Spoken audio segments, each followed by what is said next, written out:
Good morning to all of you, and I would like to welcome you to this memorial service for Janet Blackwell Bent. It is hard to believe that it has been 8 years since we gathered in this very space to say goodbye to John, Janet's husband of some 55 years. And yet the months and the years do pass, and time brings with it yet another loss in Janet. And so it is both a difficult task and yet also fitting that I should be the one to welcome all of you as a family and all of you as guests into this space today. No one wishes, really, to be welcomed into a moment like this, because when we are so welcomed, it is in order to say goodbye to one that we have loved. And yet I say it to you, all the same. Welcome. Welcome to this time of remembrance and celebration for the life of Janet Bent. By way of invocation, I'd like to begin with a poem from Maya Angelou, a poem entitled When Great Trees Fall. It gives expression to all that we're here to do today. On one hand, it demonstrates the shock of being that occurs deep inside each and every one of us when someone that we love and treasure has died. But it also demonstrates just how, if we allow it to, Janet's life and the feelings we have upon losing her can guide us toward a deeper wisdom, toward a peace whose arrival we can neither schedule nor control. Even so, it's one that does and that will finally arrive. Here is Maya Angelou. When great trees fall, rocks on distant hills shudder. Lions hunker down in tall grasses. Elephants lumber in search of safety. And small things recoil into silence. Just so, when great souls die, the air around us becomes light, rare, thin. We breathe briefly.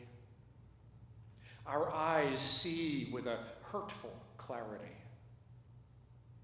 Our memory, suddenly sharpened, examines, gnaws on kind words left unsaid, promised walks never taken. Our reality, bound to them, takes leave of us. Our souls, dependent upon their nurture, now shrink. But when great souls die, after a period, peace blooms, slowly and irregularly. Spaces fill with a kind of soothing vibration. Our senses restored, never to be the same, whisper to us, they existed. They existed. And we can be and be better, for they existed. I offer that for Janet Bent, but I offer it to each of you gathered here as well. Losing a mother, a grandmother, a great-grandmother, a mother-in-law, a sister, a friend, as all of you have now done. This sends a shockwave through our being. And in part, that is what we are here to acknowledge today, through our prayers and our readings, our songs and our stories. What we are doing now, being together, offering one another the gift of our presence, is one of the best ways I know for handling the aftermath of the great trees which do inevitably fall in our lives. And so we draw together to mourn the loss of Janet Bent. But that's not all that we're here to do. In time, you see, there will come to us all a whisper which says they existed. Janet existed. And we can be and be better because she existed. Which is to say that we are here to celebrate what she was. We're here to lift up the best of who she was, knowing that we are better for having had her in our lives. When I spoke to John and David and Steve last week, they shared stories about Janet's life that made me glad to have known her, even as I wish I had known her a little bit more. For the past 8 years, she would find her way into this meeting house, usually sitting somewhere toward the back or in the middle there. And she would listen very carefully and very attentively to the words and to the music that filled this place. And as often as not, she would quietly slip out. I know that she was a passionate reader and a deep thinker and also a little bit shy. And so I'm not surprised that that was her way around here. Of course, then I also heard many stories, better shared by others, about her devotion to her children and grandchildren and the long partnership and love that she shared with her husband, John. I heard that she was a very good friend to many of you. I myself am Presbyterian by ordination, and it is said of Presbyterians that we appreciate all things done decently and in order. And I have learned that Janet, too, shared such an appreciation. I heard of her humor, of her compassion, and most of all, of her love for each of you in her family. John and David and Steve. I so enjoyed being able to hear your memories and to understand just a little of how your mother lives in you. To each of you and to everyone gathered here, I say, there comes in time a whisper that says we can be and be better because Janet existed. And so let us use this time together, and let us use this day to remember all that was good about Janet. And let us remember to express our love to those in our lives that we are privileged to sojourn with. Remember to say to those that you love, I do love you. And remember to say, I care about you. And remember to say that I am glad you are in my life. Our days are numbered, and we can't say those things often enough. Would you now join me in prayer?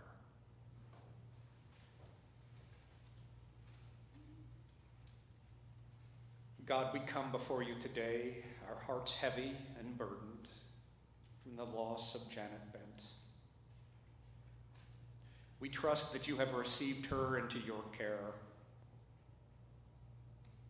for all that she was, for all that she gave, for her intellect, for her commitment to the care of those around her, for her love of John and the family that they created together. We do give you thanks, O God. Soothe each of us gathered here. Ease the burdens that this family now faces. Help us all to be gentle with one another. Draw everyone here closer together. Help them all to lean on one another.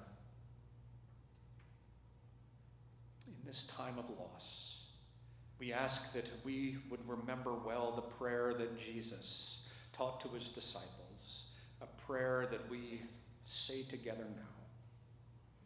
saying, Our Father, who art in heaven, hallowed be thy name. Thy kingdom come, thy will be done, on earth as it is in heaven. Give us this day our daily bread, and forgive us our trespasses, as we forgive those who trespass against us. And lead us not into temptation, but deliver us from evil. For thine is the kingdom, and the power, and the glory, forever and ever. I'd like to invite all of you now to rise and join in singing hymn number 80, Our God, Our Help in Ages Past, a hymn that we sang 8 years ago in this space when we celebrated John Bent's life.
We have a series of readings now, beginning with a scripture reading, one that will be familiar to many of you. This is Psalm 23. The Lord is my shepherd. I shall not want. He makes me lie down in green pastures. He leads me beside still waters. He restores my soul. He leads me in right paths for his name's sake. Even though I walk through the darkest valley, I fear no evil, for you are with me. Your rod and your staff, they comfort me. You prepare a table before me in the presence of all my enemies. You anoint my head with oil. My cup overflows. Surely goodness and mercy shall follow me all the days of my life, and and I shall dwell in the house of the Lord my whole life long. Continuing our readings, I'd like to invite Faith and Addison to come forward now.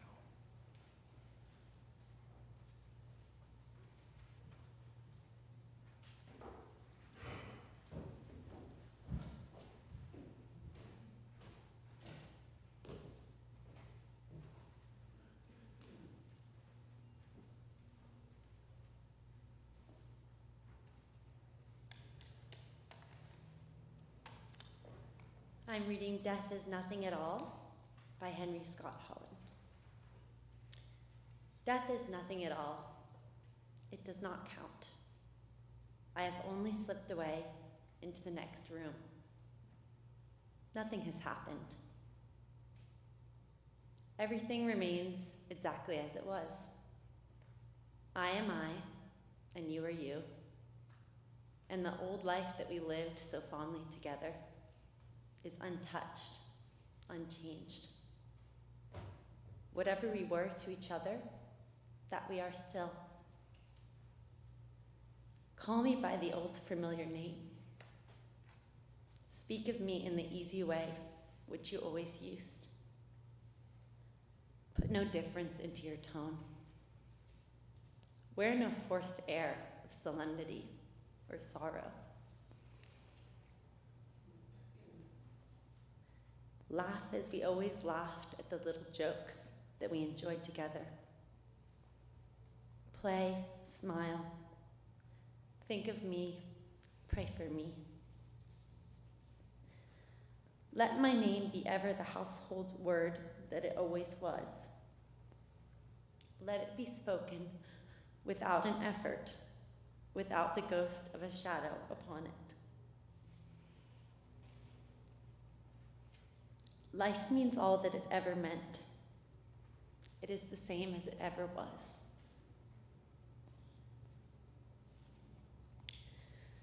There is an absolute and unbroken continuity. What is this death but a negligible accident? Why should I be out of mind because I am out of sight? I am but waiting for you for an interval, somewhere very near, just round the corner. All is well, nothing is hurt, nothing is lost.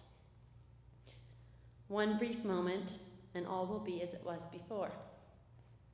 How we shall laugh at the trouble of parting when we meet again.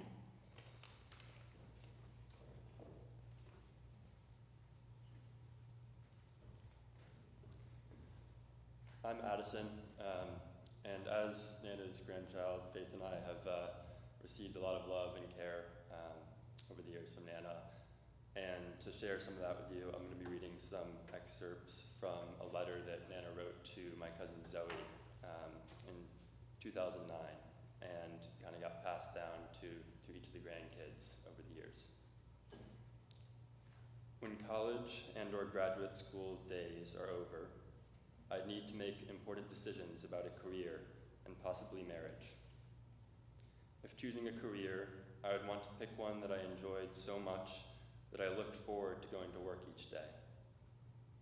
Finding a life partner at the right time involves a little bit of luck, but I would hope to choose one whom I not only loved and respected, but whose interests and beliefs were compatible with my own. Hopefully this person would also be my best friend and would have character traits like those enumerated above. I know that I would plan to have children and would delight in each stage of their development. For example, not rushing through nursing, bottle feeding, and diapers. I would have patience, more patience, knowing each difficult chapter does pass.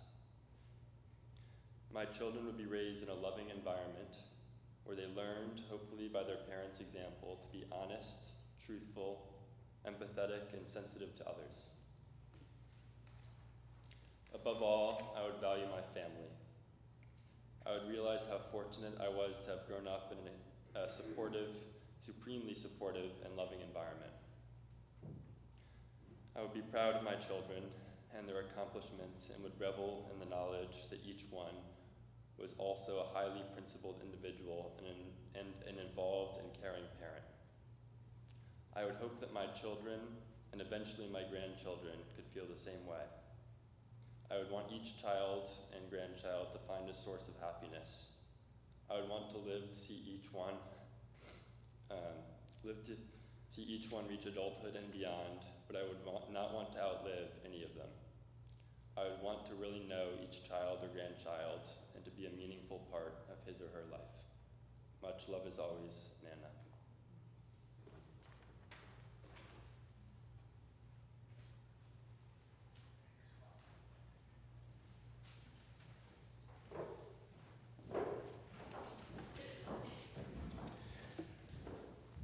Well, we're going to sing again, and we're going to sing a song called Till There Was You from the musical The Music Man.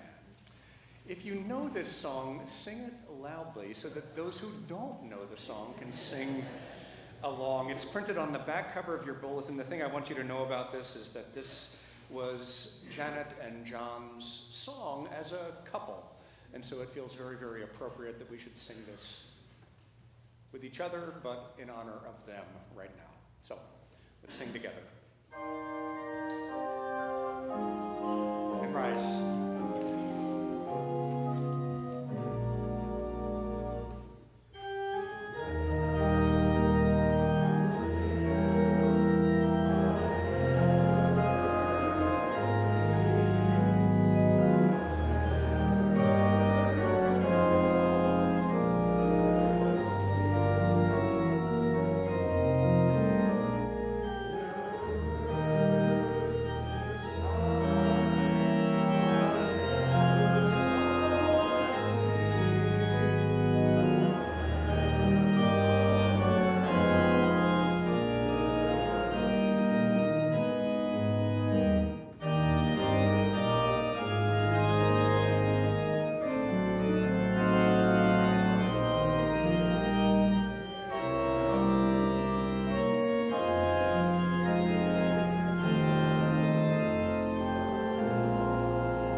Well done. You may be seated. I think more of us know that song than maybe I anticipated. This is great. This is good. Well, I'd like to invite Terry and Steve and David and John to come forward now to share some words of remembrance about Janet.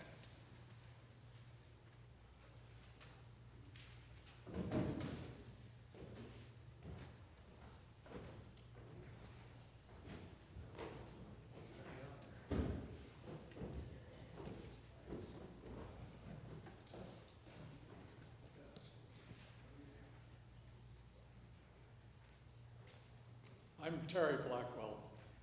I'm Janet's younger brother, and I'm one of the few that remember her childhood. And I'm going to share some memories of those early years. I was 2 years old when Janet was 5, so my first memories, I recall, are pretty primitive, but I remember following her around and copying everything she did, saying everything she said, playing with everything she played with. She had a huge collection of dolls, which she loved dearly. And she played with them. She had all the equipment that went with them. She played a lot of paper dolls, enjoyed cutting them out, cutting out the clothing, putting the clothing on them, and making up their life stories of their romance, particularly romance, marriages, and parties. I was a full participant in this. I remember at 6 years old, the neighbor took me to a toy store and told me to pick out any gift I wanted. I chose a tea set. Janet had to hold my hand in my kindergarten year to get me on the school bus. We were very much alike. We were painfully shy.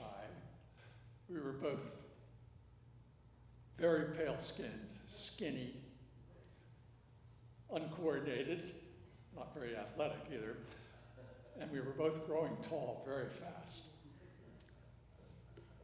We were easily frightened.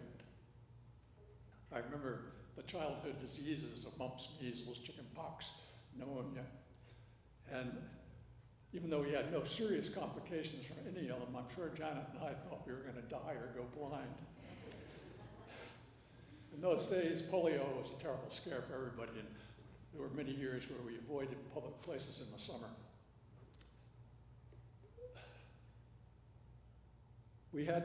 Janet had some early frights.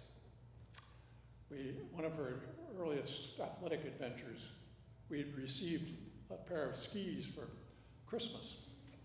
And following a rare New Jersey snowstorm, we took the new skis, first time ever, to the neighbor's backyard and cruised down a gentle slope. Janet broke her arm at the bottom of the slope. And to make matters worse, the fracture wasn't well set. And when the cast came off in the spring, the arm broke again while she was crawling around in the front yard. I don't think she ever skied again. Our summers at Point of Woods were very influential in our lives. Our grandparents on both my mother and father's side of the family had been coming to Point of Woods for a few years, and they built summer houses on the beach in the 1920s. My mother and father met there, were married there, and brought us as children every summer through our childhood. We would go down in June, stay right through until September or October when the school started again. And we stayed at my mother's family's house, where my grandparents ran a very orderly and very pleasant and enjoyable household. The routines were very, very strict. We all had specific meal times. We all ate together. We all shared the household tasks with specific assignments. We played games after dinner as a group, and the whole family played. The kids went to bed at specific times based on their age. It was a very predictable routine, and we loved it. My mother eventually took over the household as my grandparents got too old to come east. And my mother and father didn't really change the routine. We liked it. It was predictable. And we were very happy at Point of Woods. Our closest friends were also from that community. And we had great indoor activities, games, but we really liked the beach and the ocean the best. And there was a sports group that met every weekday morning. Janet and I were not very fond of. In those days, the sports for men were baseball, and for the girls it was probably softball or field hockey. They were segregated, so I didn't see her in that activity. But there was track and field for all of us. And Janet and I always got medals in the standing broad jump, where our long legs surpassed any need for athletic ability. The girls in Janet's peer group when they were early teens were very interested in the perfect tan. And they would lather themselves with baby oil and hold reflective panels up around their face to concentrate the sun's rays. And because Janet and I were pale-skinned, we got excruciating sunburns. I remember many nights where we were smeared with Noxema, and even the weight of the sheets was painful. Janet paid really heavily for that later in life for visits to the dermatologist and reconstructive surgeries. We also overindulged in candy. My mother would create elaborate Halloween costumes for us, and we would go out trick-or-treating in the neighborhood, and we'd just score bags of candy. And Janet showed early discipline and control by making her Halloween candy last until Christmas. Mine was gone in a week. Janet could make Christmas candy last till Valentine's Day. Valentine's would carry to Easter. And the Easter candy could last until we regained access to the Pointer Woods candy store in June. And to make matters worse, my father and grandfather brought boxes of chocolate for the family every week. So I was wondering if we had any teeth left, but Janet kind of hit a low spot in her confidence and self-esteem in her mid-teens. And the problem was that she was completely lacking in boyfriends. There was a reason for that, well, more than one reason, but the Pointer Woods peer group, of her peer group, the girls outnumbered the boys about 3-1. And to make matters worse, several of the girls in that group were would-be fashion models, and they got all the attention of the available men. Janet and her friends tended to be the wallflowers at the Pointer Woods dances. And our father, trying to improve her social prospects, would drag her off the sideline and out onto the dance floor, and then quickly double cut with some young couple. And she used to be absolutely mortified. She developed a habit that we called twitching. And she would curl up on the couch, reading a book usually, and between her thumb and her index finger, she'd hold a strip of fabric, or at Pointer Woods, it usually was a few strands of dune grass. And she'd go, which we called twitching, and it was quite persistent. And it wasn't particularly appealing. It looked a little demented to us. And she was under a lot of pressure to get rid of it.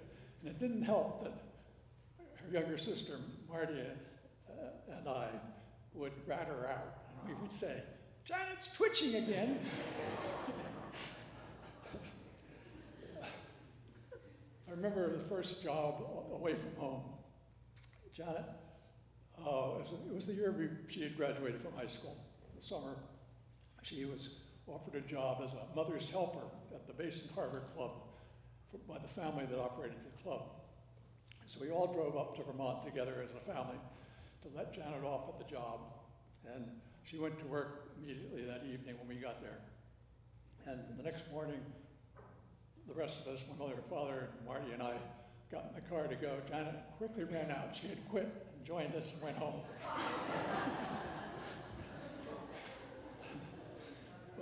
Her prospects really improved when she went to college. And she actually had some boyfriends, visited on college vacations. And then things really took a turn for the better when we had that story about the blind date with John Bent. Things were looking pretty good, but John decided to take a year in Norway after graduation. And I think it was probably pressured to get some experience and not rush into a marriage. But I can imagine Janet's state of mind. She stayed home in New Jersey with my parents, waiting for him to return. And she taught school that year, I think, in the elementary school in Short Hills. But when John got back the next year, the romance picked up right again. And they were soon engaged, and they were married the next year in 1962. And it was a perfect marriage. They were an ideal couple. And it was very obvious early on that they were very compatible and much alike. And they raised a wonderful family. And Janet really had achieved her childhood aspirations of finding the man, marrying, motherhood, and managing the household. Lynn and I really regained our relationship with them after I had retired. Janet and John had moved to the Hillsborough Club as their winter residence and invited us down to visit. And we loved it. They welcomed us, as they do almost every new member that comes down there, and introduced us to their many friends. Lynn and I kept up our visits to the club and visits with Janet and Pointer Woods for the next decade or so. And we got we really loved her, and we respected her. She had picked up a lot of new skills. She really changed. She had athletic in tennis, and croquet. She was socially confident, very greatly admired, and we loved her, and we will remember her very fondly. Thank you.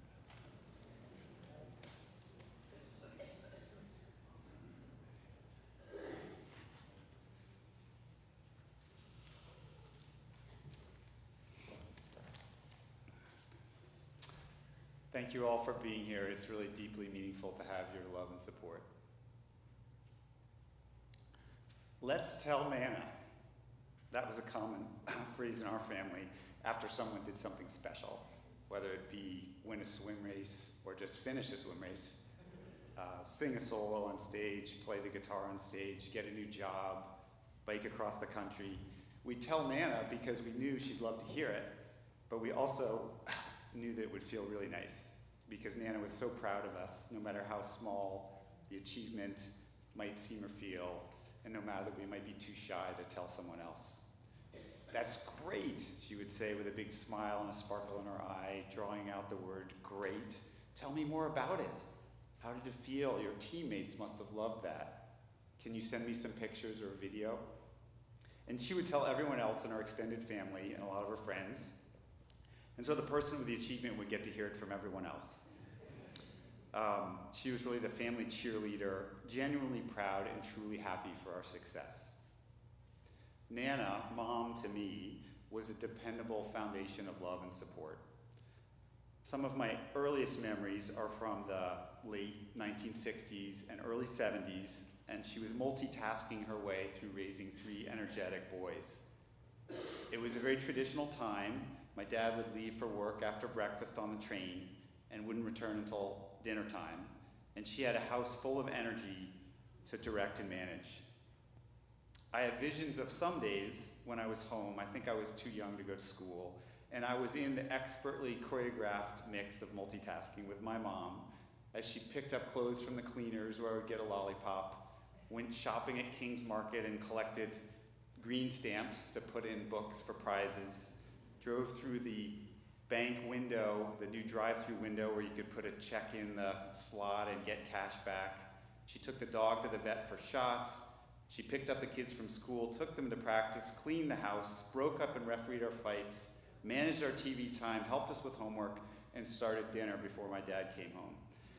She was the head shopper, cook, and house manager, and it must have been so busy in those days.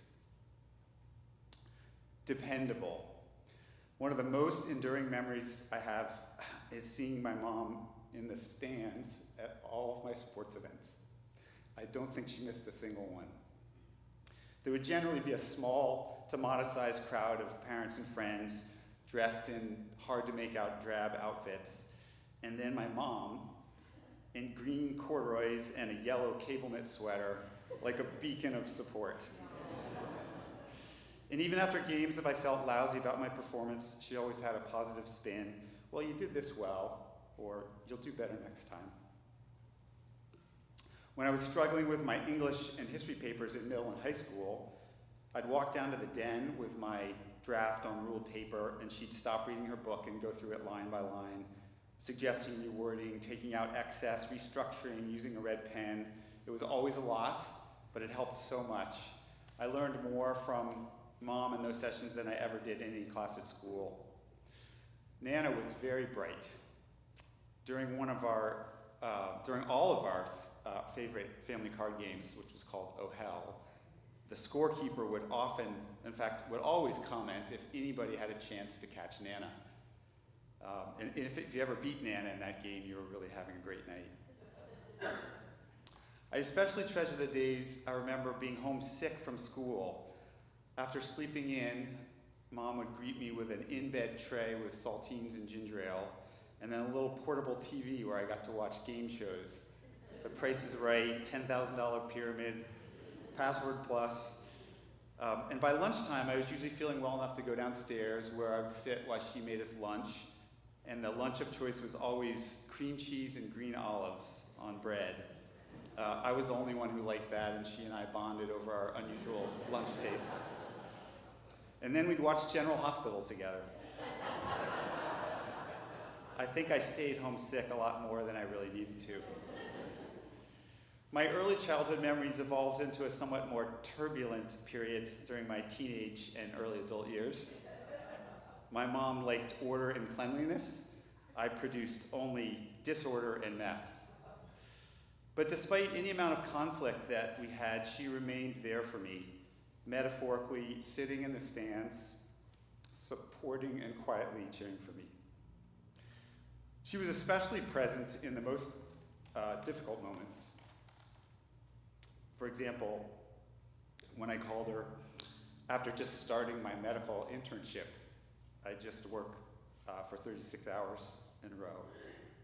And I told her, I'm not sure I'm going to be able to do this. She was calm. She understood. She said, well, if you don't want to do it, you don't have to, but I know you can. She believed in me. She gave me strength in difficult times. Nana modeled this strength herself. A few years ago, she went to a back surgeon to see if there was anything that could be done about her chronically painful back. After the surgeon evaluated her scans, he said, I can't believe you can walk. Whatever you're doing, keep it up. And she just kept going. Her strength was particularly notable after my father passed away 8 years ago, and she showed us that you can grieve on the one hand, but grow and be strong at the same time. In the past few weeks, I've thought to call my mom several times, as I usually do, to tell her about things that are going on with me, some struggles or some accomplishment from the kids. And it's been jarring to realize that I can't call her. But even though she's not physically here, her love and support and pride for her children and grandchildren is something that we'll keep forever. And whenever we do something that we'd like to share or feel proud about, we'll still think, let's tell Nana. And in our own way, we will.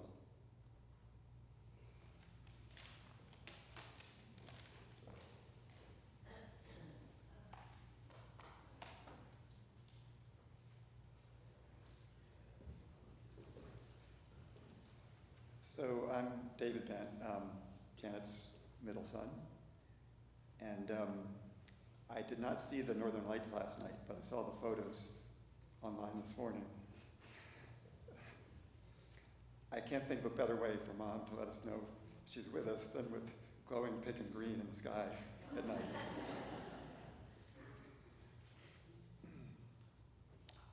I'm so sorry for the reason that we're all here today. I know that each of you would rather be saying hello to my mother at water aerobics, sitting with her at the bridge table, or meeting her for lunch. Some of you would be looking forward to your next visit with her at Hillsborough, or a trip to the theater, or phone call for an overdue catch-up. Whatever your relationship or frequency of contact with my mom, I'm sure that you knew her as someone who was kind and caring, and keenly sensitive to others' feelings. You knew that you could always depend on her, and she in turn was steadfastly loyal as a friend and family member. In the 8 years since my dad's death, her relationships with you helped sustain her and add richness to her life. As her son, I'm grateful to all of you for that. Over the last few weeks, I've done a lot of thinking and a lot of writing to try to describe Mom and better understand my relationship with her. I spent a couple nights in her cottage and spent hours looking through her photo albums and memorabilia. I've had really nice visits, conversations, and correspondence with some of you. I want more than anything today to honor Mom by being true to the person that she was and presenting the person that she was to me and my family. Mom's photo in her college senior yearbook is accompanied by one quote, "Effective in the quietest way." Whoever attributed that to her, maybe it was Mom herself, knew her well. As you heard from my brother Steve, Mom was extremely proficient at tending to us and doing all the things that needed to be done. I grew up knowing that my mother would be there for me because she was there for me almost all the time. But she was also reserved, and she kept her feelings close to her chest. And she was conflict averse, which meant that we tended to avoid the hard conversations that might have helped when difficult things came up. This approach guaranteed a certain level of harmony, but it meant that we missed some opportunities to deepen our relationship with each other, or chances for me to learn how to do that with others. In all of her duties and activities, Mom was focused, punctual, and well prepared. She had a compulsive need for order and cleanliness, and her kitchen was the epicenter of her tidy expression. In our house, there were never any crumbs on the countertop, and breakfast dishes for the next morning were set out the night before.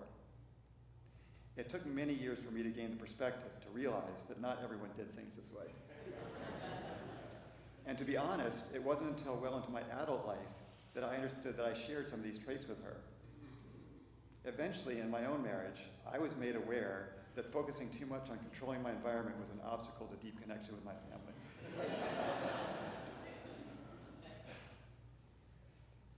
I've had to adjust. I'm sure that Robbie would tell you that I'm still a work in progress. With Mom, it was harder to affect change. I don't know if it was reluctance for self-examination, stubborn resistance, or just hard wiring that couldn't be undone. Regardless of the reason, I regret that I wasn't able to break through that with Mom. I don't mean to suggest that I wasn't able to connect with Mom. On the contrary, there were plenty of times and ways that I truly enjoyed doing just that. Mom had a great sense of humor, and oftentimes a shared laugh was the best pathway to closeness. Like the time in church when my knees slipped off the kneeler during a prayer and I crashed to the floor, causing us both to have the giggles for the rest of the service. Mom loved to recall moments like this. Years later, she loved the story of walking through our garden with Addison when he was just 2 or 3 years old. Pointing at one of the plants, Mom said to Addison, "Oh, I see you've got lettuce growing there." To which Addison replied, "No, Nana, that's swish chard." During those years, when Mom transitioned from being Mom to being Nana, it was fun to see the many ways that she engaged with my kids, which I'm sure to a certain extent were a redux of the ways that she engaged with my younger self. Mom was particularly good with toddlers and young children, and animating a story by reading it with flair was her specialty. Images of Nana with Clara and Addison leaning in and sharing a laugh with her are burnished into my memory. When I got married to Robbie, Mom delighted in her new daughter-in-law, and Robbie was good at trying her out. Robbie recalls how nice it felt when Mom, learning that Robbie was pregnant, invited her to go shopping for maternity clothes with her. And just like with her own kids, Mom never missed sending a card or a gift to Robbie on her birthday. When Dad died, Mom opened up even more to Robbie, trusting her with her feelings at some of her most tender moments, and turning to her for help with some of the new challenges she faced. It was an opportunity for closeness that both of them embraced. On the day that I went to see Mom in the ICU at Middlesex Hospital, the day that my brothers and I, in consultation with the doctor, learned that she would not recover from what her body had endured, I told her repeatedly that I loved her. I told her that despite her foibles, she had been a great mom, mother-in-law, and grandmother. I told her that I was grateful for all that she'd done for me. And I whispered messages for Mom and the kids. She was not conscious, and I do not know whether on some level she heard me, as some people have suggested she did. Since that day, I have felt waves of sadness that I know are a necessary and healthy part of the grieving process. I have found solace in the busy work of the details that need to be dealt with and the kind outreach of friends and family. I have taken comfort in knowing that Mom got to visit in person with every one of her kids, grandkids, and great-grandchildren this past summer, and that most likely she did not suffer or know what was happening to her as she died. Still, I will miss having my mother as a constant and loving presence in my life.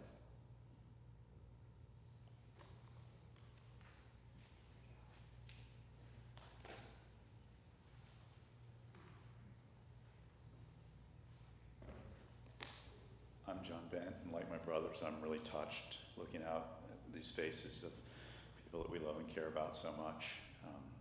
I want to apologize for an inevitable repetition you're about to hear. I also want to acknowledge, due to the wonders of modern technology, this is being live streamed, and we've got one of Rebecca's and I, our children, Zoe's in Australia watching, Gemma's in France watching, David and Stevie have children on the West Coast watching, Mom's sister Marty's watching, and there's countless others out there too, so I wanted to acknowledge them as well. Mom passed away 25 days ago. She hadn't been feeling well for several days before her death. Although she was seen by the health center and she had called her doctor, nobody saw the full picture. What happened was a preventable, perfect storm of unfortunate circumstances that aligned with statistically improbable precision. A pessimist would see cruel fate, and an optimist, divine intervention.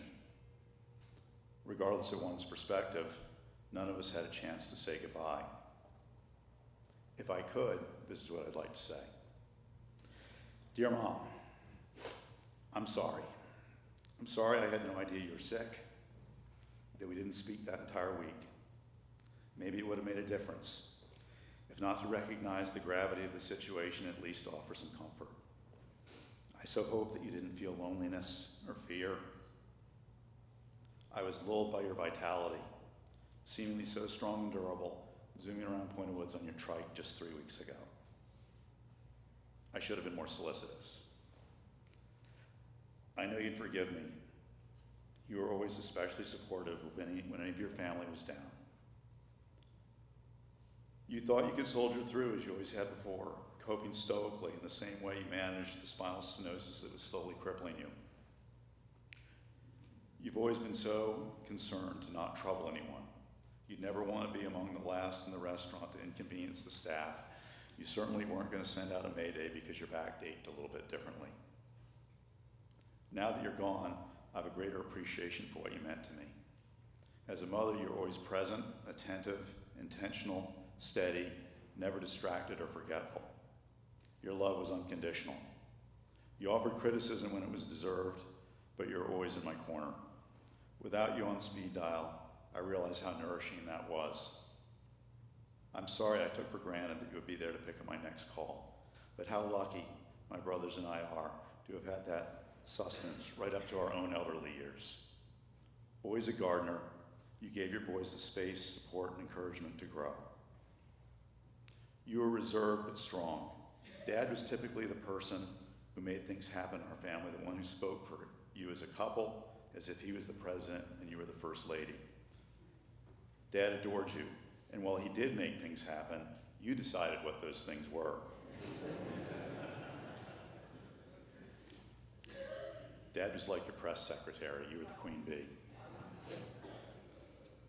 You both loved people and community, and you became pillars of those that you joined. As a couple and as individuals, you were sources of stability for all those who knew you.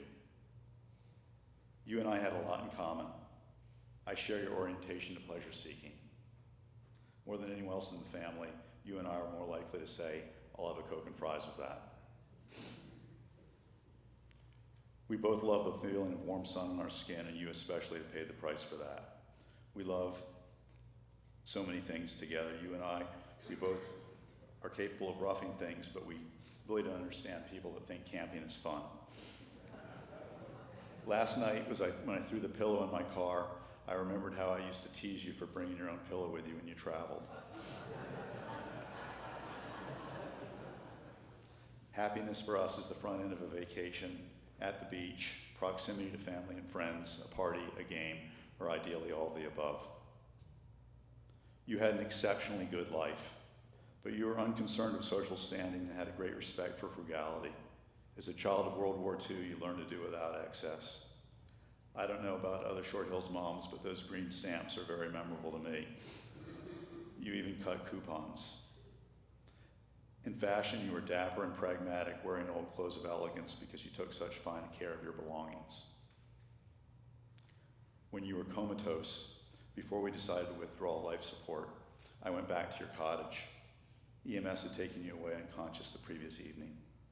Everything was in perfect order, except the bed in which you were found.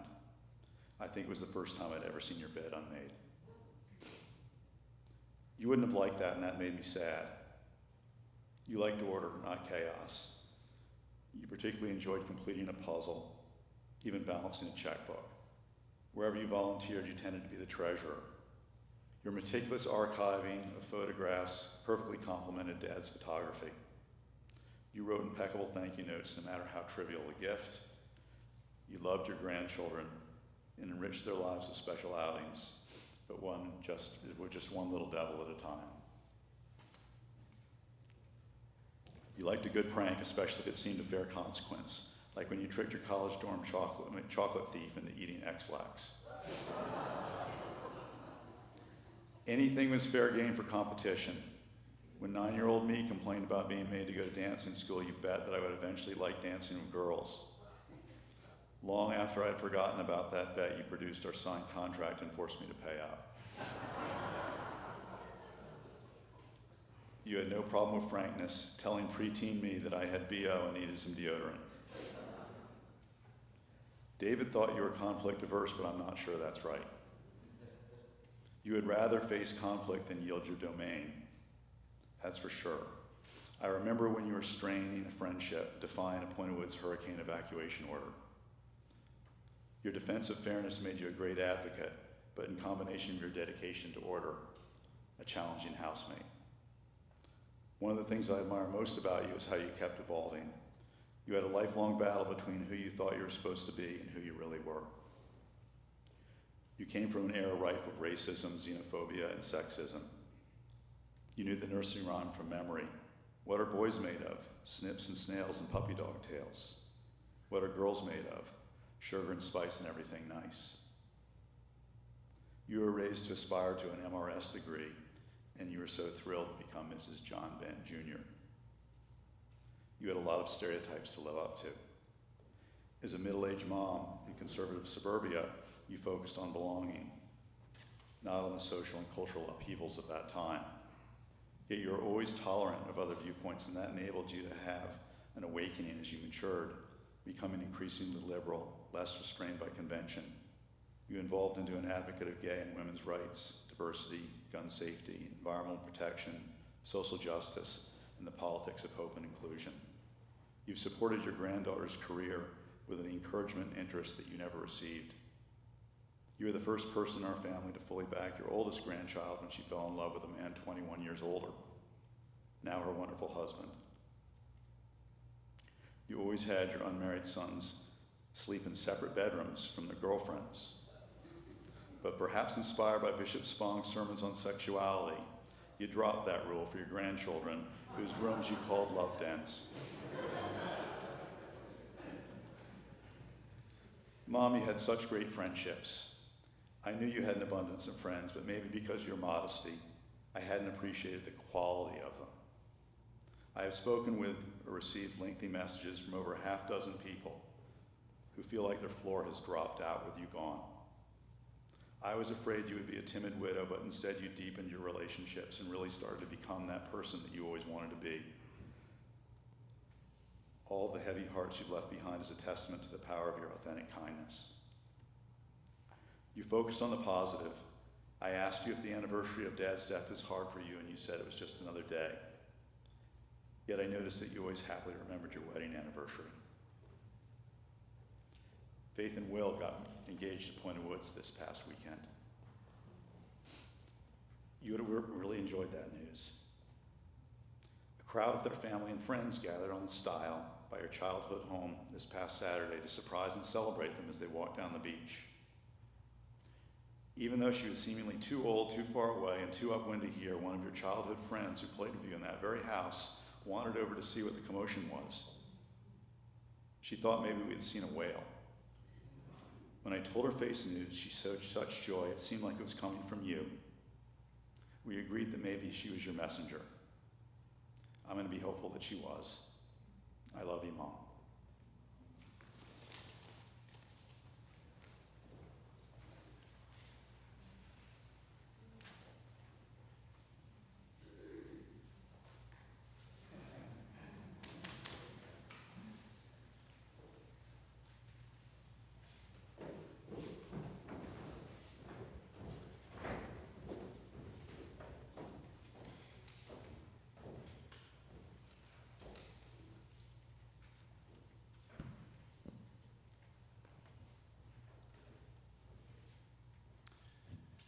To all of you, thank you for those beautiful, beautiful remembrances.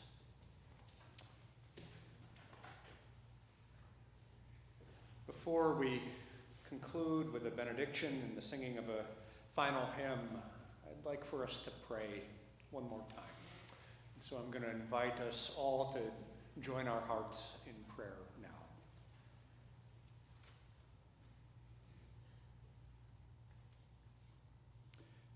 God of the living and of the dead,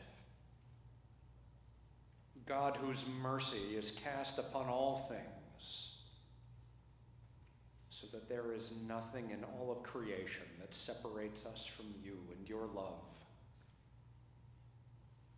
We give you thanks in this moment, with the assurance that in whatever dark valley we walk, you are beside us. That in whatever green pasture we may find ourselves, it is you who have brought us there. We give thanks for the faith that beyond the shadows is your light, a light that the darkness has not overcome. Gracious God, in this moment we give you thanks for the life of Janet Bent and the sheer gift that she was to everyone gathered here, and to those who cannot be here as well. For her curiosity, for her passion for the written word, for her deep and abiding interest in others, we give you thanks, O God. For her gifts as a friend, for her listening ear in times of trouble, we again offer our gratitude. We offer thanks for her easy smile and for her compassion and for the ways she served as a connective thread between so many of the people that she knew and loved. Her being has been woven into all of the lives gathered here today. Like Janet, may we too strive not for the glory of monuments, but to be humbly and quietly and thoughtfully woven into the fabric of those who live and walk alongside of us.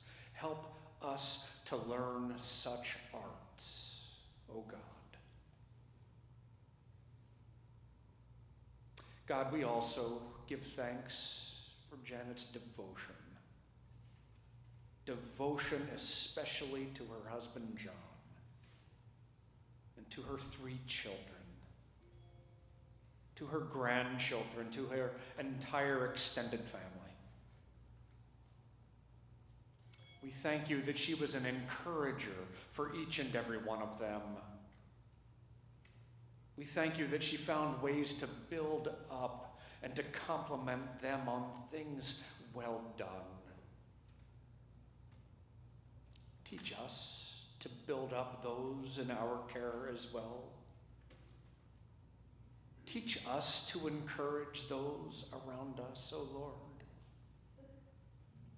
Teach us to be cheerleaders, to be good listeners, the way Janet knew how to be. Teach us to love as she did. Be now with John and David and Steve as they move forward. Be now with Terry. Be with each of their families, their spouses and their children. Help them all to trust that though a great tree has fallen in their lives, that there is a peace that shall follow.